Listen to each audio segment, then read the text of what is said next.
gare de Lyon à Paris est une des plaques tournantes du transport en France. C'est de là que partent la plupart des trains qui vont vers le sud. Le matin du 1er septembre 1994, deux voyageurs vêtus de façon décontractée et portant un sac de sport se dirigent vers le train. Malheureusement pour eux, l'escouade policière anti-gang a été prévenue que deux dangereux criminels s'apprêtaient à commettre un méfait. Les voyageurs sont repérés par les systèmes de surveillance et leurs mouvements sont suivis de près. Ils transportent des accessoires de voyage inusités. Menottes, coups de poing américains, grenades fumigènes, pistolets et fusils à canon tronqué. La police décide de vérifier le contenu de leur sac. Le train part sans eux. Ils allaient à Béziers, une petite ville du sud de la France. Ils ont été engagés par une des plus importantes sociétés du pays et devaient se rendre au domicile d'un ingénieur retraité, Jacques Michel, qui dirige une petite société de conseil. Jusqu'à maintenant, Jacques Michel n'a eu de conflit qu'avec ses voisins qui n'apprécient pas les haies entourant sa propriété. Au fond de mon jardin, j'ai des gens qui sont furieux parce que j'ai de grands arbres, qui voudraient que je les coupe. Bon, je ne veux pas les couper. Donc il y a une certaine tension entre nous, si vous voulez, mais je ne voyais pas ces personnes-là aller à Paris recruter des tueurs, quoi, en définitive. Au cours des mois suivants, il apprend qu'il a contrarié une société extrêmement puissante, un leader mondial dans un domaine en pleine expansion. Une filiale de la multinationale Vivendi, connue sous le nom de Veolia, qui fait le commerce de l'eau.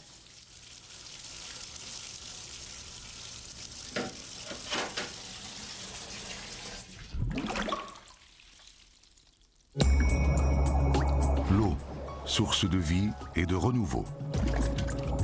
L'eau fait partie de notre quotidien depuis toujours. Un habitant de la planète sur 3 doit lutter chaque jour pour accéder à cette source de vie.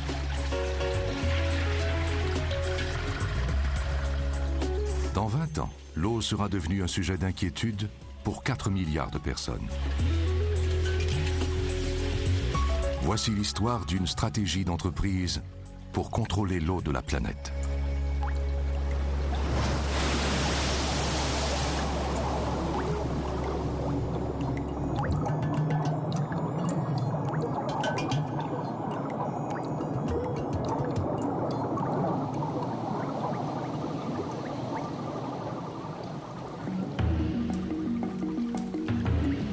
Anita Kossa vit en banlieue d'une des villes les plus importantes d'Afrique du Sud. L'eau qu'elle utilise provient en grande partie d'une source polluée.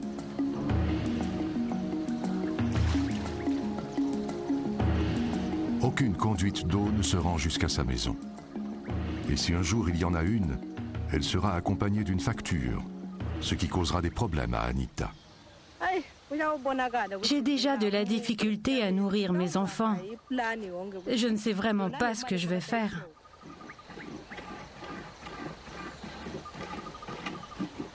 Tout débat sur l'eau doit tenir compte d'une réalité incontournable. La planète dispose d'une quantité d'eau limitée, la même dont elle disposait à l'ère des dinosaures. Et il est impossible d'en produire davantage. C'est une question fondamentale. Comment l'eau doit-elle être distribuée? Et combien devrait-on payer pour un élément essentiel à la survie de tout être humain? À Buenos Aires, en Argentine, au début des années 1990, ces questions dominent le chaos ambiant. Le paysage est très différent de celui de la banlieue noire d'Afrique du Sud. Pourtant, les tours à bureaux, les hôtels et les immeubles à appartements ont exactement les mêmes problèmes. Une expérience audacieuse a été tentée ici. Elle devait aider Lydia Bustos, une mère de 8 enfants qui vit à 2 heures de Buenos Aires. Lydia attend depuis 14 ans que l'on installe un réseau de distribution d'eau et d'égouts adéquat dans son quartier. Il y a une école à 2 coins de rue d'ici. Ils ont fait une analyse de l'eau et les résultats ont démontré qu'elle n'était ni potable ni utilisable.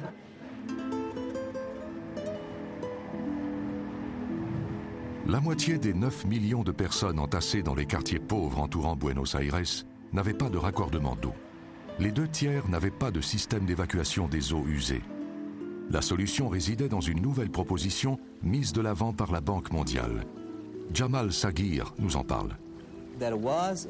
On s'accordait à reconnaître qu'il fallait examiner la possibilité d'une participation du secteur privé. Le secteur public n'avait pas réussi à offrir des services d'eau adéquats aux pauvres.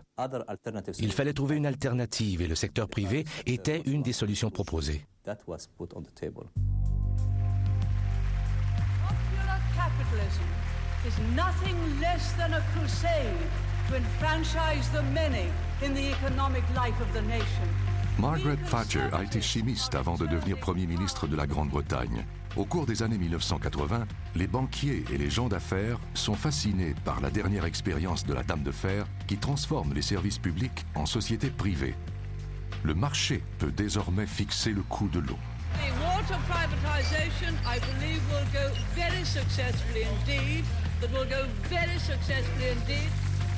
British Prime Minister Margaret Thatcher has successfully privatized more than a dozen major nationalized industries. Ronald Reagan devient l'alter ego américain de Margaret Thatcher. Instead of looking at private enterprise as the adversary, many governments now see it as their best hope for progress and development. Cet espoir est une fusion des fonds publics et de l'initiative privée, pompeusement baptisée Consensus de Washington. Joseph Stiglitz est lauréat du prix Nobel d'économie. Selon les idéologies de Reagan et Thatcher, le marché devait s'occuper de tout. Il devait libéraliser, privatiser, diminuer l'inflation, réduire le rôle de l'État. Et tout cela, ô miracle, devait favoriser la croissance et réduire la pauvreté. Le projet ne plaît pas à tout le monde, mais les puissants bailleurs de fonds veillent à ce qu'il ait une place de choix dans la politique mondiale. Le nom le disait, c'était un consensus réalisé à Washington, entre la 15e rue où se trouve le Trésor américain et la 19e où est le FMI, avec la Banque mondiale entre les deux, sur la 18e rue. Le consensus de Washington compte sur la Banque mondiale et le Fonds monétaire international pour la privatisation des services publics dans les pays en voie de développement. L'économiste Jeffrey Sachs, conseiller spécial du secrétaire général des Nations Unies, est témoin d'un mariage de convenance très particulier. D'où venait cette urgence de privatiser? Elle venait en partie d'une idéologie et en partie de puissants intérêts commerciaux. Plusieurs entreprises très puissantes étaient intéressées à ce projet. Il ne fait aucun doute qu'elles ont trouvé un moyen de participer au vote du FMI et de la Banque mondiale. Le Trésor américain est maintenant en position de venir en aide aux gens les plus pauvres de la planète sans pénaliser les contribuables. En ce qui concerne l'eau, le consensus de Washington a aussi du succès dans une autre capitale. Nouvelle journée, nouveau début. Depuis des siècles, la gastronomie, la culture et la dynamique urbaine de Paris sont un sujet d'inspiration pour le monde entier. Au début des années 1990, la France devient un modèle pour la commercialisation de l'eau.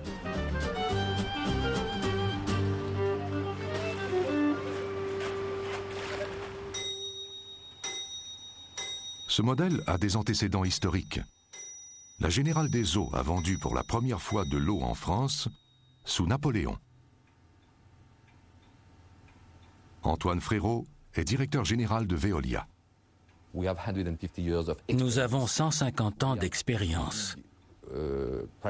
Nous possédons 3 grandes sociétés d'eau privée dans ce pays, mais nous avons également une vingtaine de sociétés moins importantes. Je ne connais pas beaucoup de pays qui ont plus de 20 ou 25 exploitants de services d'eau privés.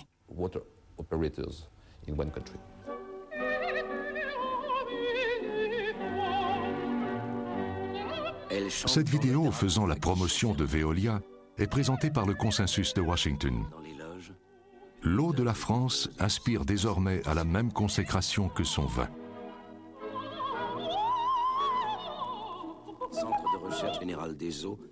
Les activités de Veolia s'étendent à près d'une centaine de pays. Les revenus provenant de la vente de l'eau doublent à 12 milliards de dollars par année. Nous travaillons pour environ 6 à 7 000 villes dans le monde.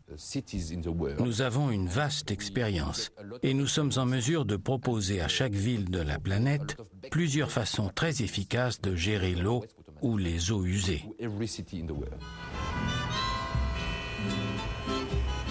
La société s'intéresse d'abord à l'Argentine. Le pays est en faillite et ouvert aux nouvelles expériences. Les deux plus importantes sociétés d'eau françaises s'empressent d'offrir leur aide au nouveau président Carlos Menem, qui est un adepte de la privatisation.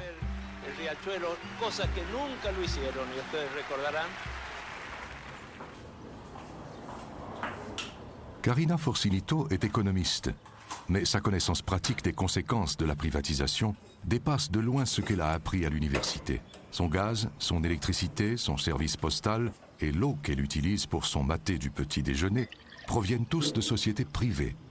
C'est le résultat d'une campagne de persuasion intense. En 1985, le FMI a exercé de fortes pressions pour que l'Argentine ait recours à la privatisation. Il a fait de la privatisation une condition pour obtenir de nouveaux prêts. La pression était énorme. La concurrence pour obtenir la concession d'eau est féroce. Les deux sociétés françaises demandent l'aide d'un parc d'attractions local. Elles recrutent un puissant homme d'affaires qui administre ce parc et une chaîne de casinos. Le lobbying est intense au prestigieux Jockey Club de Buenos Aires, mais c'est le consortium français qui l'emporte. Le magnat du parc d'attractions, Santiago Soldati, est très heureux. Nous sommes très heureux de cette victoire. Nous travaillons avec un consortium international réputé, la Lyonnaise des Eaux, ainsi que 3 autres entreprises. La nouvelle société s'appelle Aguas Argentinas. La Banque mondiale lui prête près d'1 milliard de dollars et s'assure une participation de 5%. L'entreprise devient propriétaire du système pendant 30 ans sans débourser un seul peso. Le consortium s'appelait Aguas Argentinas. Il était dirigé par une société française. Elle a obtenu la concession parce qu'elle disait pouvoir fournir les services au plus bas coût possible. Elle n'était pas tenue de payer quoi que ce soit pour les actifs antérieurs. L'audace de Menem, qui vend son secteur public au bord de l'effondrement, devient le sujet de conversation de toute l'Amérique latine. Les directeurs des agences de développement saluent la réussite de l'Argentine. Michel Cantzu est alors directeur général du Fonds monétaire international.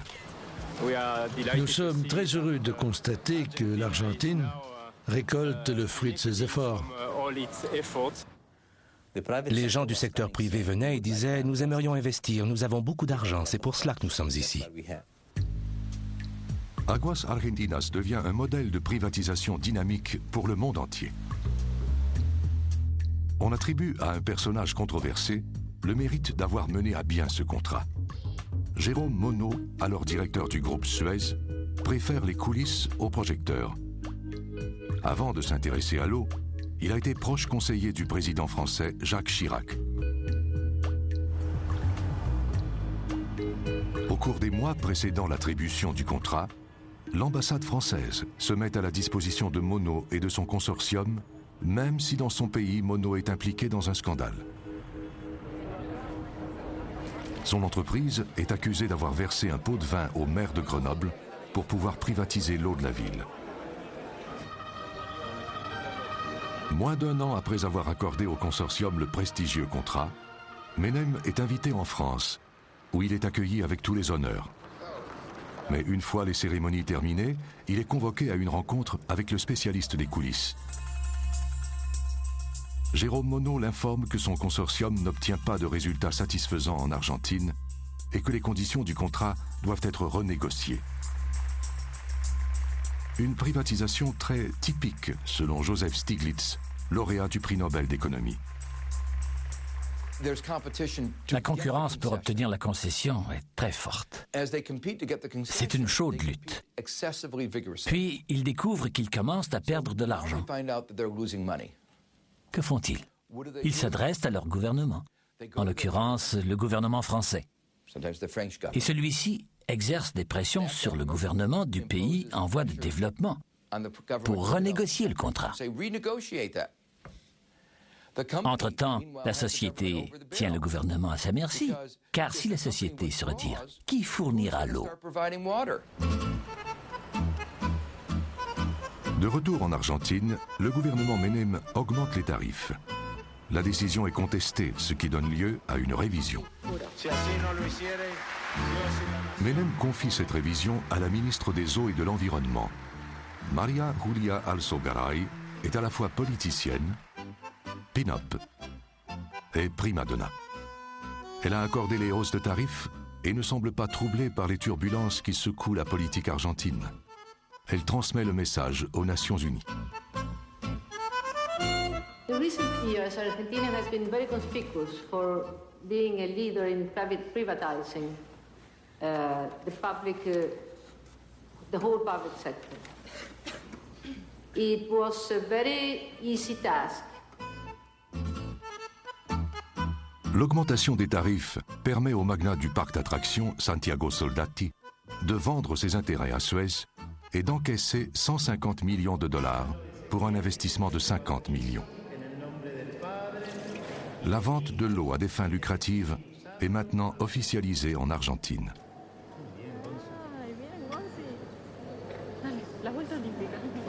Le consensus de Washington vit son heure de gloire. Le monde entier est invité à lui rendre hommage. La privatisation de l'eau est maintenant discutée dans les réunions de cabinet et les conseils d'administration de tous les pays. Il est inévitable que l'or liquide intéresse les grandes sociétés américaines. À son apogée, Enron, qui fait le commerce de produits énergétiques depuis 1985, gagne plus de 100 milliards de dollars par année. En 1998, la société est à la recherche d'un nouvel investissement lucratif. L'eau, comme l'énergie, est une chose dont tout le monde a besoin. Chris Wasden est banquier d'affaires à Wall Street depuis 10 ans lorsqu'une nouvelle société d'Enron, Azurix, entre en scène. C'était une période très stimulante. Quand on a appris qu'Enron s'intéressait à l'eau, on s'est rendu compte qu'on manquait quelque chose. Enron ne s'intéressait pas à l'eau sans raison. La première expérience a lieu en Floride et en Californie. La vallée de San Joaquin, située au centre de la Californie, est à la fois un désert et une des régions agricoles les plus prospères d'Amérique du Nord. Cette fertilité est le résultat d'une irrigation dans une région où il y a une pénurie d'eau.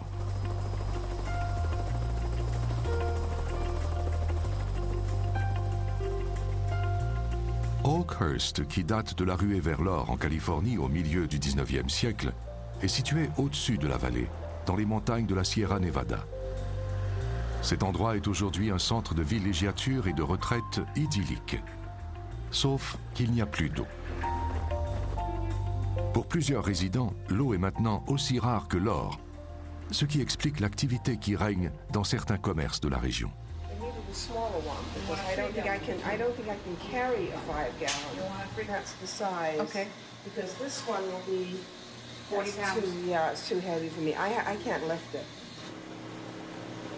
Les gens relativement fortunés, comme les plus démunis de la planète, doivent s'approvisionner quotidiennement en eau. Les agriculteurs des basses plaines arides, situées au pied des montagnes, ont de l'eau en abondance.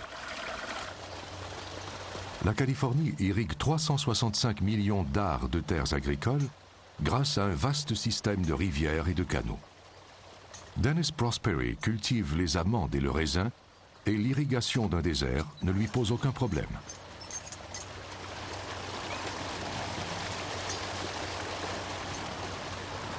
Les régions les plus fertiles seront toujours situées dans le désert. Ici, il ne tombe que 22 à 25 cm de pluie par année. L'irrigation nous permet de créer l'environnement qui nous convient. Heureusement que des gens ont pensé à aménager ce système. On n'y a rien ajouté depuis 20 ans.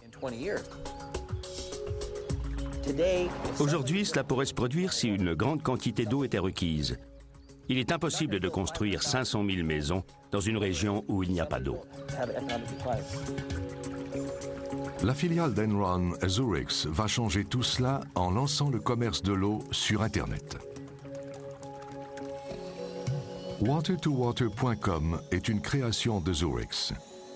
Elle a pour but de favoriser des échanges entre les gens qui ont de l'eau en abondance et ceux qui n'en ont pas assez. Dennis Prosperi découvre qu'une partie de la vallée de San Joaquin, située près de sa ferme, est l'élément clé d'une stratégie de marketing stupéfiante. La stratégie de Zurich consiste à créer une énorme réserve où sera entreposée l'eau qu'elle espère vendre. Vous voyez la partie brune à droite? C'est la section de la percolation. Sous ce territoire de 52 km², ils peuvent entreposer assez d'eau pour approvisionner 1 600 000 personnes pendant un an. 480 milliards de litres qui feront l'objet de spéculations à la bourse des marchandises, comme les flancs de porc. Un homme pourrait être assis dans son bureau à Philadelphie et décider un bon matin qu'il veut acheter un espace de 80 000 acres dans la réserve d'eau afin de spéculer. S'il y a une année de sécheresse et que le prix de l'eau augmente, il pourra en profiter.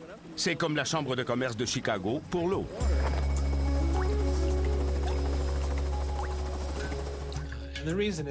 Wall Street est au cœur des marchés financiers, des transactions boursières et de l'industrie de l'argent. Alors quand on commence à parler d'acheter et de vendre de l'eau comme on le ferait pour des actions d'IBM, ça frappe l'imagination des gens. Selon une estimation, l'agriculture absorbe 80% de l'eau utilisable. Avec le projet d'Enron, un agriculteur comme Dennis Prosperi pourrait gagner beaucoup plus d'argent s'il vendait de l'eau plutôt que des aliments. Pour assurer leur avenir, car leur croissance en dépendait, ils sont allés voir les agriculteurs et leur ont dit « Vendez-nous votre eau pour les 25 prochaines années et nous allons vous payer un montant X en retour. La somme que nous allons vous donner est beaucoup plus importante que celle que vous gagneriez en cultivant et en vendant de la luzerne. » S'ils s'attendent à ce que les agriculteurs acceptent leur offre avec enthousiasme, ils se trompent.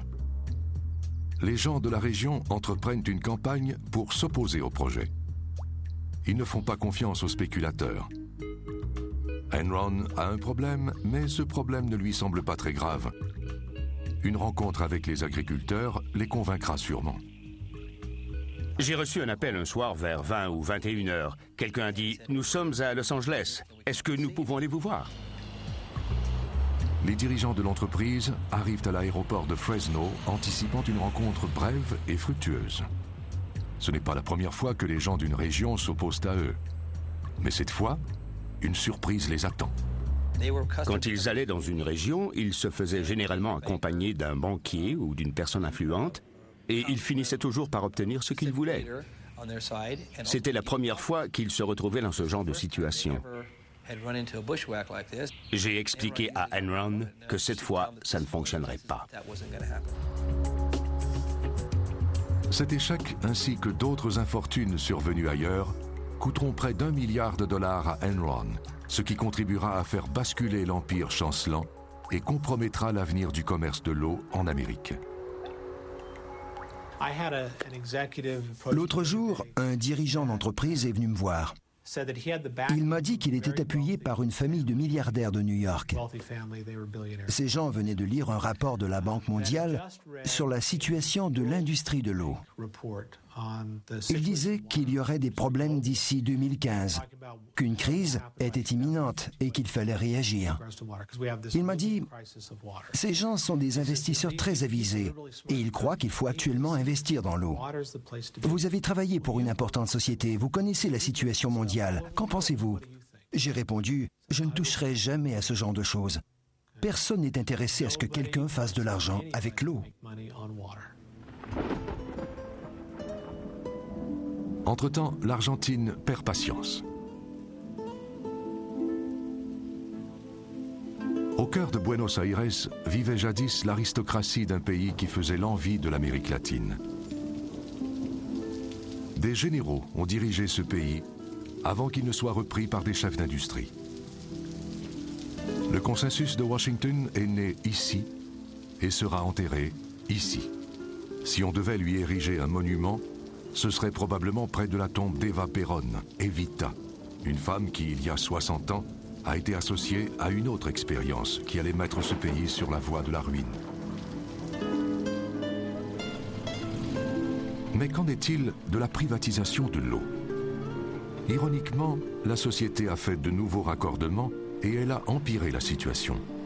Le service d'eau a été fourni à plusieurs quartiers pauvres, mais aucun dispositif d'assainissement n'a été construit, de sorte que dans plusieurs secteurs, les égouts ont contaminé la nappe phréatique. C'est plus payant pour l'entreprise d'installer des raccordements d'eau que des systèmes d'évacuation des eaux usées. L'impact de l'eau contaminée est particulièrement évident au service des malades externes d'un hôpital pour enfants de Buenos Aires. 20% des décès d'enfants en Argentine sont liés à l'eau. Toutes les 8 secondes, quelque part dans le monde, un enfant meurt d'une maladie causée par l'eau. Ce petit garçon de 10 mois souffre de diarrhée et de violentes douleurs à l'estomac. Son père, Ignacio Chavez, un menuisier sans emploi, attend de rencontrer un médecin depuis 5 heures. J'ai une pompe, mon propre puits. Et j'y puise de l'eau pour ma femme et moi.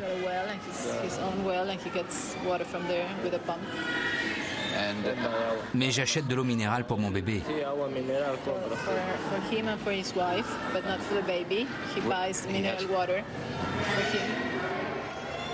Sur le visage de cet enfant se reflète l'échec d'une société commerciale qui n'a pas réussi à concrétiser des installations de 4 800 000 $. Après 14 ans d'attente, Lydia Bustos doit toujours aller chercher son eau chez la voisine. Le problème est facile à identifier. La pompe qu'elle utilise est située juste à côté d'une fosse d'égout. Il n'est pas étonnant que ces 8 enfants souffrent souvent de maladies causées par l'eau. Sa fille de 10 ans vient d'être hospitalisée pour la 8e fois depuis sa naissance.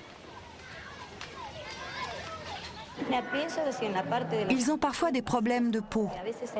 Tous ces problèmes sont attribuables à l'eau contaminée.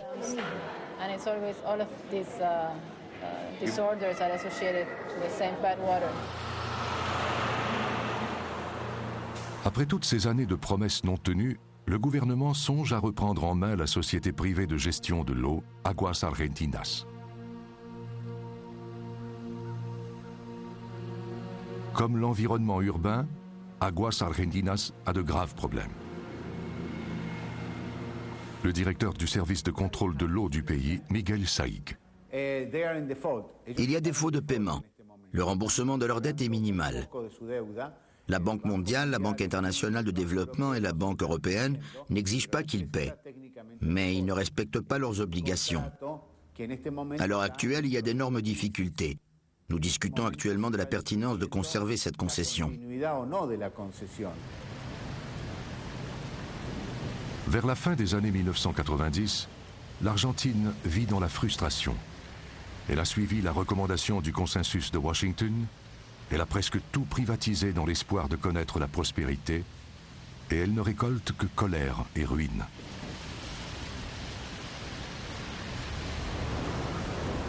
La politicienne Pinup a déjà offert de somptueuses réceptions à cet hôtel pour souligner certaines privatisations.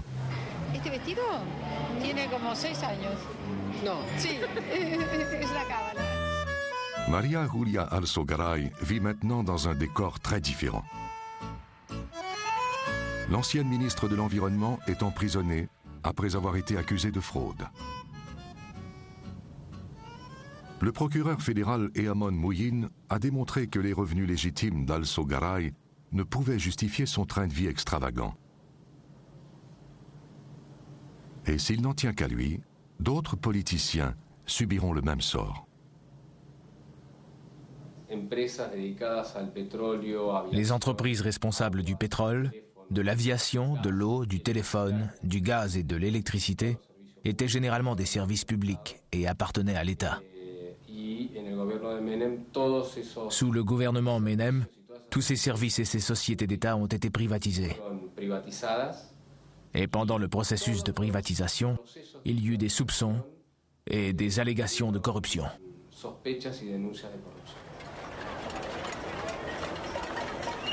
L'adoption de la privatisation en Argentine prend fin sur des scènes de rue désolantes.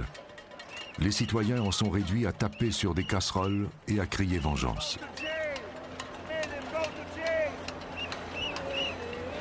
Une crise cambiaire s'abat sur une économie déjà durement éprouvée. Elle aura des échos dans le monde entier.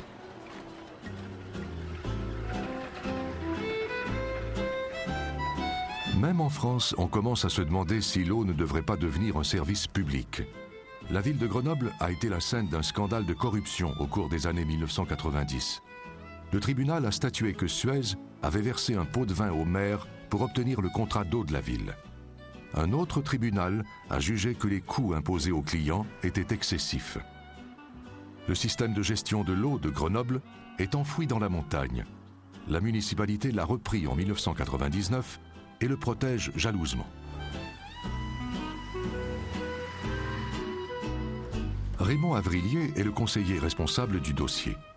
Il s'est élevé contre la privatisation et il est maintenant très fier des résultats obtenus par le système public. Il précise que l'entretien se fait plus régulièrement, qu'il n'est pas nécessaire de hausser les tarifs pour faire des profits et qu'il y a aussi d'autres avantages.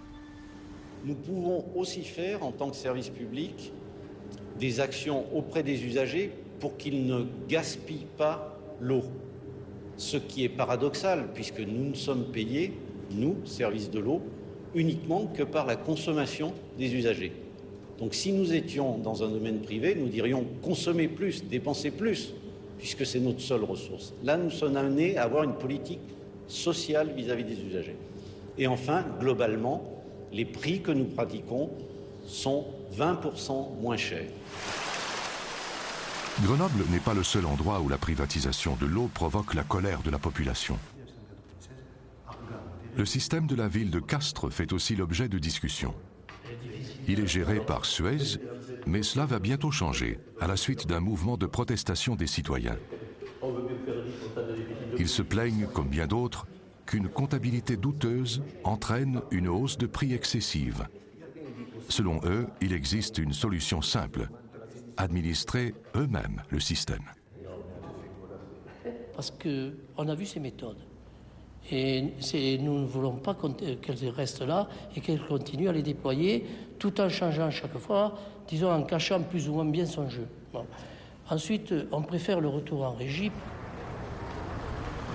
Des campagnes semblables ont lieu ailleurs au pays, notamment à Toulouse. Les entreprises paient les municipalités pour obtenir le contrat de l'eau. Il est de pratique courante de considérer le paiement comme un prêt et d'en obtenir le remboursement au moyen de hausses de tarifs.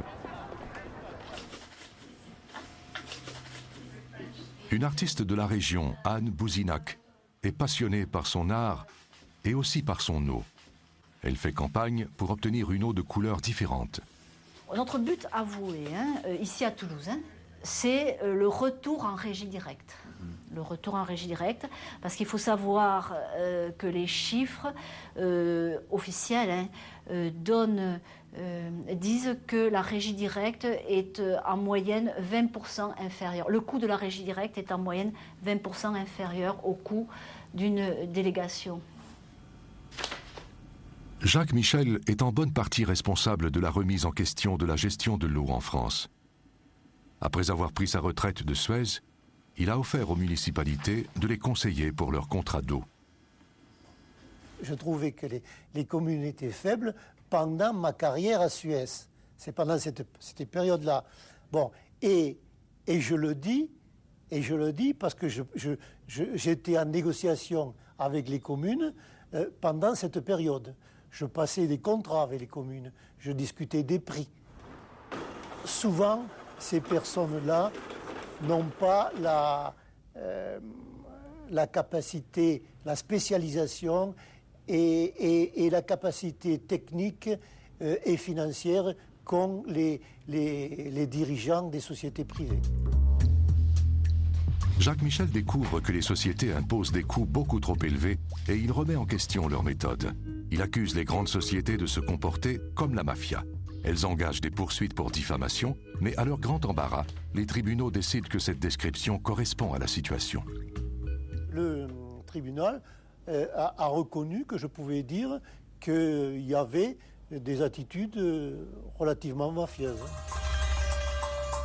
Il croit qu'à cause du succès qu'il a obtenu, lui-même et sa maison sont devenus des cibles.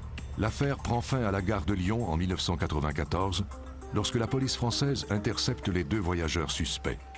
Hervé Jaubert et un complice témoigneront plus tard qu'ils ont été engagés pour convaincre Jacques Michel de ne plus se mêler des affaires d'autrui. Des documents judiciaires révèlent des faits troublants sur les arrestations faites à la gare. À l'origine du complot, un homme du nom de Régis Calmel, cadre supérieur chez Vivendi. La filiale des eaux de Vivendi, maintenant appelée Veolia, est dirigée par Antoine Frérot. Je ne pourrais pas vous dire. Je n'étais pas responsable à cette époque. Une importante société comme Veolia compte environ 300 000 employés. Tous n'ont peut-être pas un comportement parfaitement irréprochable. Il est possible qu'il y ait un mouton noir. L'organisation, la société, doit se défendre contre ce genre de choses et exclure ce mouton noir. Selon les documents judiciaires, Régis Calmel est reconnu coupable lors de 3 procès distincts d'avoir participé au complot. Il réussit toutefois à faire abandonner l'accusation d'intimidation contre Jacques Michel parce qu'un témoin a modifié son témoignage. Il ne fait aucun doute que le cadre supérieur a été impliqué dans un projet pour enquêter sur Jacques Michel. Mais selon l'avocat de Calmel, Marc Rivollet, les conspirateurs ne lui voulaient aucun mal. Les enquêtes sur les critiques font partie du travail habituel. Mais le fait de faire une enquête sur des personnes dans le monde économique, si ça peut être sur un plan moral et encore discutable, mais sur un plan moral un peu choquant, sur le plan économique, c'est tout à fait acceptable. Avant même que les 2 hommes ne décident de rendre visite à Jacques Michel, quelqu'un a tenté de faire brûler sa maison. Des incendiaires ont jeté de l'essence sous la porte et y ont mis le feu. Ma famille a eu très peur parce que, notamment, nous avions des petits-enfants petits à l'époque, si vous voulez, et une opération de ce type-là, on ne sait pas comment elle peut se terminer. We don't claim to represent the whole of civil society, unlike some people who seem to think that they represent the whole of civil society. La privatisation avait commencé par des discours.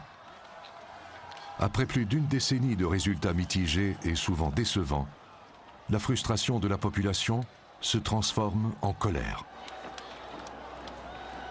L'expérience prend fin avec une tragédie. Avril 2000. À Cochabamba, en Bolivie, une tentative ratée pour privatiser les services d'eau dégénère en émeute. Un tireur, embusqué derrière un barrage policier, abat un manifestant. La victime, Victor Hugo Dassa, avait 17 ans. Le mouvement pour la privatisation ne sort pas indemne de cet incident. Ces images marquent un point tournant en Amérique latine et met les entreprises sur la défensive. Les antimondialistes disent que l'eau est un don de Dieu. Ce que je vous explique, c'est que nous ne vendons pas l'eau. L'exploitant privé ne vend pas l'eau, car ce n'est pas l'eau que les consommateurs consomment. Ce qu'ils consomment, c'est la pureté, la qualité, la possibilité d'en avoir directement dans leur cuisine et leur salle de bain. Si vous contestez l'idée que quelqu'un doive payer ou partager ses coûts, vous condamnez les gens qui n'ont actuellement aucun service d'eau ou d'égout à ne jamais avoir accès à ces services. Viva, viva.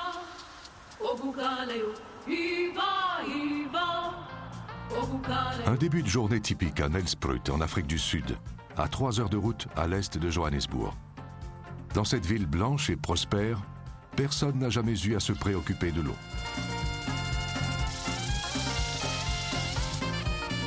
Mais 240 000 personnes des banlieues pauvres avoisinantes sont maintenant intégrées à Nelspruit. Le système, qui est très coûteux, a été confié à un consortium privé.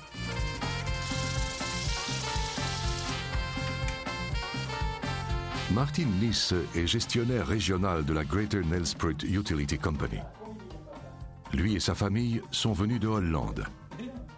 Il est partisan de la théorie selon laquelle les affaires existent pour le plus grand bien des gens. Le pays se développe rapidement. Il y a de plus en plus d'occasions pour les gens et pour les entreprises.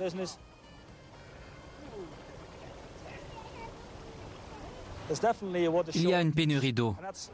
C'est un problème mondial qu'il faut gérer adéquatement.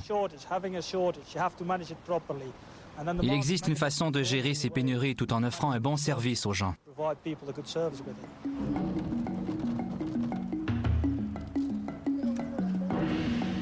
L'expérience de la privatisation en Afrique du Sud fait découvrir cette invention à la population rurale, la carte d'eau prépayée. Dans cette région très pauvre, cette initiative aura des conséquences désastreuses. Ces femmes qui vivent en banlieue de Durban doivent acheter une carte si elles veulent obtenir de l'eau. Cette politique, désignée sous le nom de récupération totale des coûts, n'est pas sans conséquences. En l'an 2000, une épidémie dévaste la région. Plusieurs n'ont pas les moyens d'acheter la carte et doivent consommer l'eau des sources et des endroits contaminés au détriment de leur santé. L'Afrique du Sud garantit à chacun une quantité d'eau minimale, mais pour réclamer sa part, il faut avoir une carte. Cette carte permet d'obtenir gratuitement une certaine quantité d'eau avant de payer pour l'excédent. Ceux qui n'ont pas d'argent n'ont pas de carte et ils doivent trouver de l'eau ailleurs. Ils transportent leur eau putride sans pouvoir toucher au compteur d'eau, s'exposant ainsi à une catastrophe imminente. En août 2000, une épidémie de choléra balaie la région. Elle dure jusqu'au début de 2002 et touche des centaines de milliers de personnes. Près de 300 victimes succombent à la maladie. L'eau contaminée est responsable de cette épidémie. David Hampson est analyste de politique sociale. Les gens avaient de l'eau, mais ils n'avaient pas les moyens d'obtenir l'eau offerte par le système. Les rivières étaient infectées, et c'est là qu'ils prenaient l'euro. Le choléra s'est répandu comme un feu de brousse. Comme en Argentine, c'est la Banque mondiale qui a incité l'Afrique du Sud à privatiser son eau. Les pressions exercées ont obligé le pays à faire certaines expériences. Patrick Bond est économiste politique à l'université de Witwatersrand. Sa recommandation sur la fixation des prix de l'eau a joué un rôle déterminant. Elle a insisté fortement pour que l'on favorise la récupération des coûts et même une hausse des prix. Cela a permis aux privatiseurs de se rendre compte qu'ils pourraient peut-être faire des profits en offrant des services à la population pauvre d'Afrique du Sud. En Afrique du Sud, l'ingéniosité est parfois poussée très loin pour faire des profits. Même si les gens ne peuvent pas payer, la Constitution leur garantit un minimum d'eau. D'où le plus récent dispositif, le goûteur. Vous voyez ce petit trou ? Le minimum vital s'écoule jour et nuit de ce trou minuscule pour ceux qui n'ont pas les moyens de s'approvisionner adéquatement. La réaction de Kenti Metabula. C'est un filet d'eau. Il y avait l'ancien colonialisme. Il y a maintenant un nouveau colonialisme. On a souffert avec l'ancien gouvernement et on souffre encore avec le nouveau. Ce n'est pas agréable. Je ne dis pas que c'est intéressant, mais c'est une façon de préparer les gens à utiliser moins d'eau qu'ils ne le font actuellement. Et cela leur permet d'avoir 6 kilolitres d'eau gratuitement. Comme ses collègues des autres sociétés distributrices d'eau, Martin Nisse a de la difficulté à balancer les livres. Nous avons entrepris un programme de 5 ans. Nous avons investi 190 millions en 5 ans. Pendant environ 2 ans, nous avons consenti certaines dépenses. Mais en même temps, nous avions un programme qui sensibilisait les gens à l'idée de payer pour leurs services. Malheureusement, ce programme de sensibilisation n'a pas donné les résultats escomptés. Voici où se trouve une bonne partie des problèmes de Martin Nisse, Kanyamasane. Après l'apartheid, cette banlieue noire a été intégrée à la ville de Nelspruit. Dans les rues des communautés comme Kanyamasane, les impératifs commerciaux se heurtent à la réalité implacable de la pauvreté, explique Patrick Bond. L'incapacité des gens de payer n'est pas attribuable au fait qu'ils ne veulent pas payer ou à une culture de non-paiement, comme certains le prétendent, mais plutôt au fait que nous avons perdu 1 million d'emplois. Selon les statistiques gouvernementales, les Africains de race noire ont vu leurs revenus diminuer de 19% depuis 1994, alors que les Blancs ont augmenté leurs revenus de 15%. Les gens sont simplement trop pauvres pour payer. Pendant toutes les années où elle a vécu sous l'apartheid, Anna Chaba n'a jamais eu à payer pour avoir de l'eau. Dans une Afrique du Sud libre, elle se retrouve maintenant avec des factures qu'elle ne peut pas payer et des théories qu'elle ne comprend pas. Je n'ai pas cet argent et je n'ai aucune façon d'en trouver. Les nouvelles règles la plongent dans l'angoisse. Cette situation me rend très malheureuse. Depuis que je suis née, je n'ai jamais acheté l'eau. Quand on voulait boire, on prenait l'eau là où il y en avait. Je ne comprends pas pourquoi ces gens veulent nous la vendre. Est-ce qu'ils fabriquent l'eau? Les exigences deviennent de plus en plus inquiétantes. On m'a dit que ma maison serait bientôt vendue.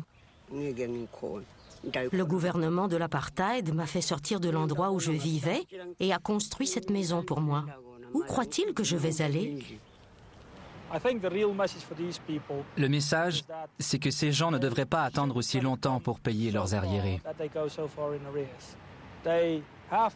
Ils doivent apprendre à économiser l'eau afin de s'assurer qu'il y en a assez pour tout le monde et qu'ils peuvent payer celle qu'ils utilisent.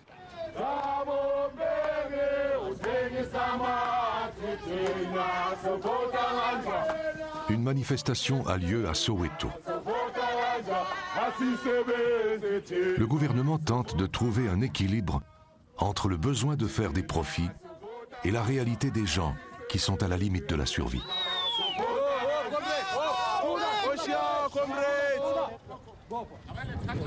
Because this thing is distracting that you just give us the 50 meters, you go back to your 50 meters. I don't know the negotiations between you and that people. I don't know what you're going to do about it. Okay. But that 50 meters, please just respect the letter from the court. How many meters I am now from your hold? So how can you come around my place? You tell me I must stand 50 meters or 100 meters away from what you are doing. Le problème est le suivant. Le service administré par Suez procède à l'installation de tuyaux destinés à de nouvelles conduites et à des compteurs d'eau prépayés. S'ils n'arrêtent pas, on va se battre. Si on laisse au marché le soin de s'occuper des problèmes, il ne s'occupera pas des problèmes des gens qui vivent dans la pauvreté.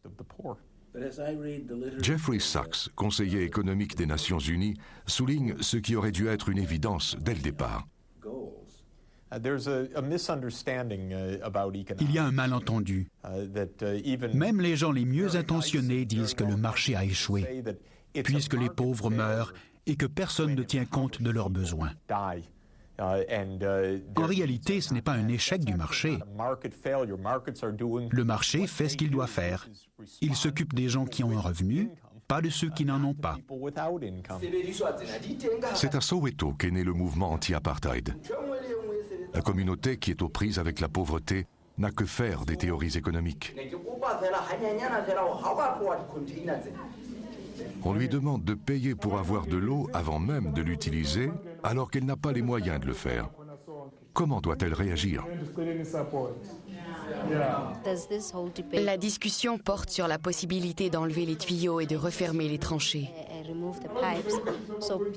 Certains disent que c'est une perte de temps et d'énergie et qu'il vaut peut-être mieux bloquer les conteneurs appartenant à un Johannesburg Water. Finalement, ils décident de déterrer les tuyaux qui ont été enfouis le matin même.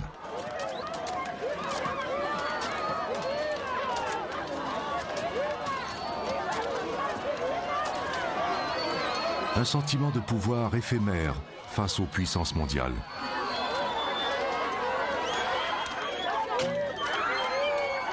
C'est une victoire modeste, mais l'histoire a démontré à plusieurs reprises que les grands changements commencent par les petites victoires des gens qui n'ont aucun pouvoir.